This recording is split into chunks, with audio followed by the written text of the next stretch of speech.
جنازہ جب پڑھنا ہوگا تو سب سے پہلے سوچنا ہوگا کہ کس کا پڑھنا ہے۔ ہر ایک کا جنازہ پڑھنے کا حق نہیں رکھا گیا۔ مسلمان کو مسلمان کا جنازہ پڑھنے کا پابند کر دیا گیا۔ اب مسلمان فوت ہو گیا ہے تو اس کا نماز جنازہ یہ تو ایک اسلامی حق اور اصلاحی حق ہم پہ رکھا گیا، لیکن یہ حق جب ہم دیکھتے ہیں تو اس حق کے ساتھ بھی ایسے بہت سارے معاملات خرافات پیدا کر دی گئی ہے، اس حق کو بھی بڑا مشکل بنا دیا گیا۔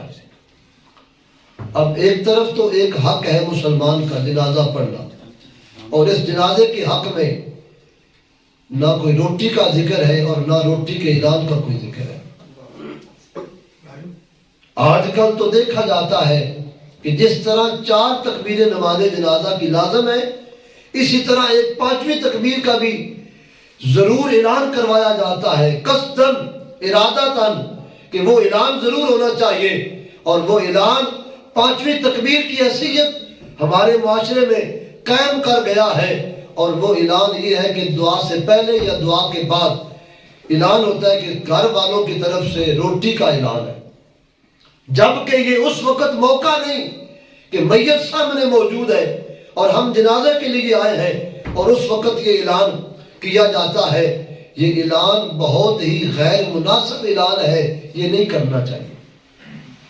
حق تو رکھا گیا ہم پہ کہ جنازہ ادا کرنے کا، لیکن ہم نے اس حق کو اتنا مشکل بنا دیا کہ اب اس کو رسمی طور پہ اس کو بیان کیا جاتا ہے۔ اور حق یہ ہے کہ جنازہ پڑھنے والا جب جنازہ پڑھنے جائے تو وہ اللہ کی رضا اپنے سینے میں بٹھا کے جائے، اور جس کا جنازہ پڑھا جائے پھر اس کا بھلا یہ ہے اگر ایک بھی نیک آ گیا ہے تو جتنے پڑھنے والے ہیں ان کا بھی بیڑا پار ہے، میت کا بھی بیڑا پار ہے۔ تیسرا حق یہ رکھا گیا کہ جب کوئی مسلمان کسی مسلمان کی دعوت کرے، اس کو دعوت دے تو وہ ضرور اس کی دعوت کو قبول کرے۔ اب اس حق میں بھی ہمارے یہاں بہت ساری مشکلات پیدا کر دی گئی۔ دعوت دینے والے نے ایک بندے کو دعوت دی ہے اور ہم 4-5 بندے وہاں اس گھر کی جو دعوت ہے اس میں جا رہے ہیں۔ ایک ہے دین کے کام میں دعوت، رفاع آبا، محفل پاک، محفل ذکر، یہ دعوت اور ہے، اور یہ دوسری دعوت ہے جو کھانے پینے والی دعوت ہے، جس میں باقاعدہ طور پہ دعوت دی جاتی ہے۔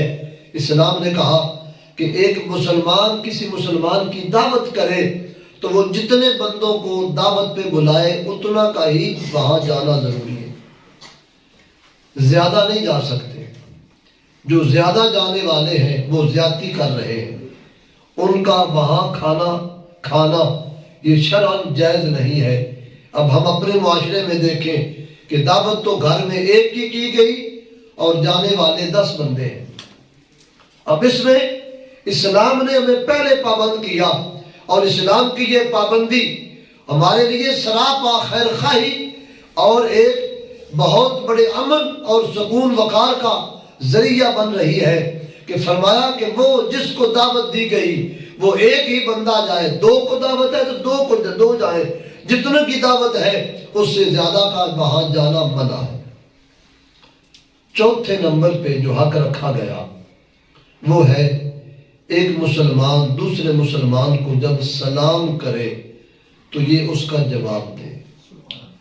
حضرت سیدنا آدم علیہ السلام آپ کی تخلیق کر دی گئی، جب آپ کے مقدس جسم میں روح آ گئی تو آپ اٹھے، رب کریم نے فرمایا کہ اے پیارے آدم جاؤ، فرشتے موجود ہیں اور ان کو سلام کرو، اور جو فرشتے تمہارے سلام کا جواب دیں وہ تمہاری اولاد میں ہمیشہ کے لیے اس کو رائج کر دیا جائے گا۔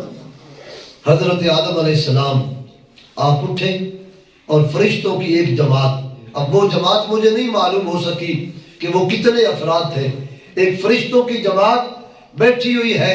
آدم علیہ السلام اوپر سے گئے، حضرت آدم علیہ السلام نے فرشتوں کو سلام کیا اور کہا السلام علیکم ورحمۃ اللہ۔ فرشتوں نے آگے جواب دیا وعلیکم السلام ورحمۃ اللہ وبرکاتہ۔ یہ فرشتوں نے جواب دیا. حضرت آدم علیہ السلام کو کہا گیا اے پیارے آدم یہ جو سلام ہے یہ مجھے اتنا پسند ہے کہ میں نے اس سلام کو تمہاری اولاد کے لیے جاری کر دیا ہے. قیامت تک جتنی بھی تمہاری اولاد ہوگی وہ ساری سلام کا جواب میں یہی الفاظ کہا کرے گی. آج ہم یہ سلام کہتے ہیں اور سلام کا جواب بھی دیتے ہیں. یہ وہ عمل ہے جو حضرت آدم علیہ السلام آپ نے کیا اور فرشتوں نے اس کو بطور جواب عرض کیا اور قیامت تک اولاد آدم میں اس سلام کو جاری کر دیا گیا. آج یہاں میں اور آپ دیکھیں تو ہمارے سلام دینے کا بھی طریقہ بدل گیا. جب سلام دینے کا طریقہ بدلا تو یقیناً سلام کے جواب کے طریقے بھی بدل گئے. آج لوگوں نے اپنی مرضی سے بوقت ملاقات مختلف قسم کے صیغے اور سلام کے آنے جانے کے الفاظ استعمال کرنے. کوئی ہیلو کہتا ہے, کوئی ٹاٹا کہتا ہے, کوئی کچھ کہتا ہے. یہ سب لا یعنی اور مہمل الفاظ ہیں.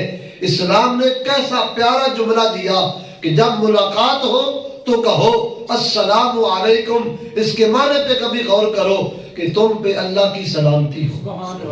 اب ایک مسلمان دوسرے مسلمان کو ملے وہ اللہ کی سلامتی اس کو دے.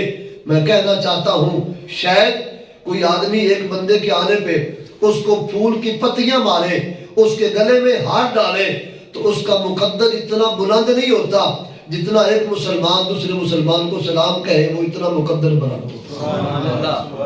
کہاں پتیاں پھولوں کی, کہاں ہمارے بنائے ہوئے ہار, ان کا کیا رتبہ ہے, اور کہاں اللہ کی طرف سے آنے والی وہ رحمت کہ جس کو حضور پاک علیہ السلام ارشاد فرمائے کہ جب سلام کہنے والا سلام کہتا ہے تو اللہ اس کو بھی اجر دیتا ہے, جواب دینے والے کو بھی اجر دیتا ہے.